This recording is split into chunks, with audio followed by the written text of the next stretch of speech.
कोरोनाच्या पार्श्वभूमीवर जिल्ह्याबाहेर प्रवास करणाऱ्यांना शासनाने बंदी घातली आहे। जर प्रवास करायचा असेल तर शासनाकडे ऑनलाईन अर्ज, सर्वांचे आरोग्य तपासणी प्रमाणपत्र असणे गरजेचे आहे। मात्र अनेक अतिहुशार व्यक्ती शासनाची परवानगी न घेता बनावट प्रवास प्रमाणपत्र तयार करून प्रवास करीत आहे। मात्र फ्रेजरपुरा पोलिसांच्या सतर्कतेने एका बनावट प्रमाणपत्र धारकाला ताब्यात घेऊन प्रकरण उघडकीस आणले। शहरात 2 दिवस कडक संचारबंदी असताना फ्रेजरपुरा पोलीस उपनिरीक्षक दत्तात्रय मंठाले अन्य सहकारीसह यशोदानगर चौकात चेकपोस्टवर शनिवारी हजर होते। त्या दरम्यान ये-जा करणाऱ्या वाहनाची तपासणी करीत असता MH31 FC 4255 क्रमांकाच्या पांढऱ्या कारला थांबविण्यात आले। त्यांच्याकडे प्रवास प्रमाणपत्राची मागणी करण्यात आली। मात्र कार चालक आरोपी अमोल चंद्रमणी मेश्राम याच्या मोबाईलमधील प्रमाणपत्र पोलीस अधिकारी मंठाले यांना दाखविण्यात आले। आरोपीकडे असलेले प्रमाणपत्र बारकोडने तपासले असता ते प्रमाणपत्र बनावट असल्याचे स्पष्ट झाले।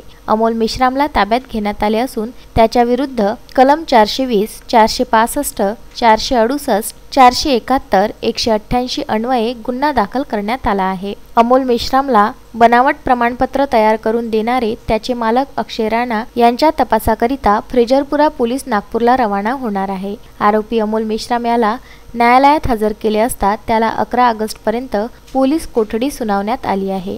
फ्रेजरपुरा अंतर्गत लॉकडाऊन चालू असल्यामुळे यशोदानगरात नाकाबंदी सुरू होती।